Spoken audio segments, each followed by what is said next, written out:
Hi friends, welcome back to చిన్నదాని vlogs. ఈరోజు మన వీడియోలో ఈ టాపిక్ ఏంటంటే నార్మలైజేషన్ అండి. చాలామందికి తెలిసే ఉంటుంది నార్మలైజేషన్ అంటే. సో తెలియని వాళ్ళ కోసం ఏంటంటే నార్మలైజేషన్ అనేది మనకి ఇలా కాంపిటేటివ్ ఎగ్జామ్స్ జరుగుతాయి కదండి. సో ఒకే పేపర్ కనుక అందరూ రాస్తే నార్మలైజేషన్ అనే టాపిక్ ఏమి ఉండదండి. బట్ మనం ఇప్పుడు ఫర్ ఎగ్జాంపుల్ రైల్వేస్ అనుకోండి. షిఫ్ట్‌కి ఒక I mean number of days పెడతారు. నెంబర్ ఆఫ్ షిఫ్ట్స్ పెడతారు కదా! అంటే మార్నింగ్, ఆఫ్టర్‌నూన్, ఈవినింగ్ అలా నెంబర్ ఆఫ్ డేస్ జరుగుతాయి కదా! మనకి మార్నింగ్ ఈజీగా వచ్చిండొచ్చు క్వెషన్ పేపరు. ఆఫ్టర్‌నూన్ అనేది టఫ్ వచ్చిండొచ్చు. ఈ ఈవినింగ్ అనేది మోడరేట్‌గా ఉండొచ్చు. అంటే 3 రకాలుగా పేపర్ అనేది మనకి రావచ్చు. ఇప్పుడు మనం కొంతమంది మార్నింగ్ రాస్తారు, కొంతమంది ఆఫ్టర్‌నూన్ రాస్తారు, కొంతమంది ఈవినింగ్ రాస్తారు. సో ఇలా పేపర్ అనేది వేరియేషన్ వచ్చినప్పుడు వీటిని పట్టుకొని మనకి నార్మలైజేషన్ చేస్తారు. అంటే ఈజీగా ఉన్నదాన్ని, కష్టంగా ఉన్నదాన్ని వీటన్నిటిని కలిపి ఈక్వల్‌గా చేస్తారనమాట. అలా చేసినప్పుడు ఎక్కువ మార్క్స్ వచ్చినోళ్ళకి మార్క్స్ అనేది తగ్గచ్చు. తక్కువ మార్కులు వచ్చినోళ్ళకి మార్క్స్ అనేవి పెరగచ్చు. సో ఇప్పుడు ఈ టాపిక్ ఎందుకంటే ఫస్ట్ ఆఫ్ ఆల్ రైల్వేస్ అనేది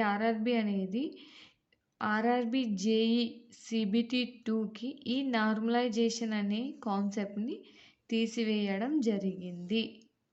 అంటే అందరూ కలిసి ఒకే పేపరే రాస్తారు. వీళ్ళంతా కలిసి ఒకే పేపరే రాస్తారు. వీళ్ళకి నార్మలైజేషన్ అనే కాన్సెప్ట్ అనేది లేదు. For the first time RRB railways తీసుకొచ్చిన ఫస్ట్ టైం ఇంప్లిమెంట్ చేస్తుంది ఈ కాన్సెప్ట్ లేకుండా. సో ఇప్పుడు మనకి డౌట్ ఏంటంటే మనకి ఆర్ఆర్బీ, ఎన్టీపీసీ వాళ్ళకి నార్మలైజేషన్ ఉంటుందా, ఉండదా అనేది మనకి క్వశ్చన్ మార్క్. సో మ్యాక్సిమం అండి ఆర్ఆర్బీ, ఎన్టీపీసీ వాళ్ళకి సిబిటి 1 ఉంది కదండి. సిబిటి 1కి నార్మలైజేషన్ అనేది అప్లై అవుతుంది. బికాజ్ నెంబర్ ఆఫ్ అప్లికేషన్స్ ఉంటాయి కాబట్టి, నెంబర్ ఆఫ్ స్టూడెంట్స్ అనేది రాస్తున్నారు కాబట్టి. మీకు తెలుసో తెలీదండి, నేను వీడియో కూడా చేశాను. మొత్తం applications 58 something or 58 lakhs something ఏదో ఇచ్చారండి టోటల్ అప్లికేషన్స్ అనేవి. సో ఇంతమంది రాయాలంటే ఒకే షిఫ్ట్లో రాయాలంటే కుదరదు కాబట్టి సిబిటి 1 అనేది మనకి షిఫ్ట్స్ వైజ్గా జరుగుతుంది అండ్ నెంబర్ ఆఫ్ డేస్ కూడా జరుగుతుంది. సో దీనికి అనేది మనకి నార్మలైజేషన్ వర్తిస్తుంది. ఓకే, నాకు తెలిసి ఆర్ఆర్బీ జేఈ సిబిటి 1 కూడా నార్మలైజేషన్ అనేది అప్లై అయిందండి. But for the first time CBT 2కి మాత్రమే తీసుకొని వస్తున్నారు నార్మలైజేషన్ లేకుండా, ఈ కాన్సెప్ట్ లేకుండా. సో మనకు కూడా దీని ప్రకారం చూసుకుంటే మనకు కూడా సిబిటి 1కి నార్మలైజేషన్ అనేది అప్లై అవుతుంది. ఇన్ కేస్ ఇదే కాన్సెప్ట్ కనుక మనకి సిబిటి 2లో కనుక ఫాలో అయితే మనకి సిబిటి 2లో ఏమన్నా క్యాన్సిల్ అవ్వచ్చు నార్మలైజేషన్ అనేది. సో మనకి ఇప్పుడు సిబిటి 2తో మనకు సంబంధం లేదు కాబట్టి మనకి ఇప్పుడు సిబిటి 1 మాత్రమే కావాలి. ఎగ్జామ్స్ ఎప్పుడు అనే దాని గురించి నేను ఒక వీడియో చేశాను. లింక్ అనేది ఐకార్ట్లో ఇస్తాను, చెక్ చేయండి. ఓకేనా. సిబిటి 1కి మనకి నార్మలైజేషన్ అనేది అప్లై అవుతుంది. ఓకే, అదేనండి. ఈ చిన్న డౌట్ ఉంటుంది కదా, నార్మలైజేషన్ మనకు అప్లై ఎన్టీపీసీ వాళ్ళకి ఎగ్జామ్స్ రాసే వాళ్ళకి నార్మలైజేషన్ అప్లై అవుతుందా అవ్వదా అనేది. సో సిబిటి 1కి అనేది అప్లై అవుతుందండి.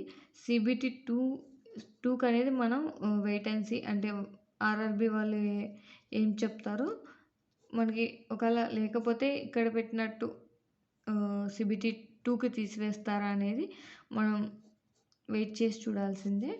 సో దీని ఫస్ట్ ఆర్ఆర్బీ ఎన్టీపీసీ సిబిటి 1కి అయితే నార్మలైజేషన్ ఉంది, నార్మలైజేషన్ అప్లై అవుతుంది. ఓకే, సో ఇంతేనండి ఈ వీడియో. ఇదే క్లారిటీ ఇద్దామని వచ్చాను. సో నార్మలైజేషన్ ఇక్కడ మాత్రం నార్మలైజేషన్ తీసేయడం వల్ల ఎవరైతే బాగా చదువుతారో వాళ్ళకి మాత్రమే జాబ్ అనేది వస్తుంది. ఓకే, జాబ్ అనేది వస్తుందండి. ఎవరైతే బాగా చదువుతారో మంచి మార్క్స్, మెరిట్ మార్క్స్ వస్తాయి. వాళ్ళకి మాత్రమే ఇక్కడ జాబ్ అనేది వస్తుందండి. అంటే ఇక్కడ CBT 2లో ఏమవుతుందంటే ఈజీగా క్వెషన్ పేపర్ ఈజీగా అండ్ టఫ్‌గా అనేది ఏమి ఉండదు కాబట్టి మార్క్స్ పెరగడం, తగ్గడం అనేది కూడా ఏమి ఉండదు. నార్మలైజేషన్ కాన్సెప్ట్ తీసేశారు కాబట్టి. సో, ఎవరైతే మంచిగా రాసి మెరిట్ తెచ్చుకుంటారో వాళ్ళకి మాత్రమే జాబ్ వస్తుంది. ఓకేనండి. సో, ఈ నార్మలైజేషన్ అనేది మాక్సిమం మనకు కూడా CBT 2కి అప్లై అవ్వచ్చు. సో, CBT 1కి అయితే మనకి నార్మలైజేషన్ కాన్సెప్ట్ ఉంది. నార్మలైజేషన్ చేస్తారు. ఓకేనా. ఇంతేనండి. ఈ వీడియో అయితే ఇంతే. మీకు ఇంకా ఏమన్నా డౌట్స్ ఉంటే నాకు కామెంట్ చేయండి. నేను రిప్లై ఇస్తాను. ఓకేనా. ఓకే అండి. అందరూ బాగా చదవండి. ఎగ్జామ్స్ అనేది ఎప్పుడుంటాయి అనేది నేను ఒక వీడియో చేసి పెట్టాను. చెక్ చేయండి. అలాగే నెంబర్ ఆఫ్ అప్లికేషన్స్ మీద కూడా ఒక వీడియో చేశాను. అది కూడా కావాలంటే ఐకార్డ్‌లో ఇస్తాను. చెక్ చేయండి. ఓకే. ఇంకా మీకు ఏమన్నా ఇన్ఫర్మేషన్ కావాలంటే మీ డౌట్స్ అనేది కామెంట్ చేయండి. మీకు రిప్లై ఇవ్వడానికి గానీ, లేదంటే ఇలా వీడియో చేయడానికి గానీ ట్రై చేస్తాను. Okay. Thank you for watching. అందరికీ ఆల్ ద బెస్ట్.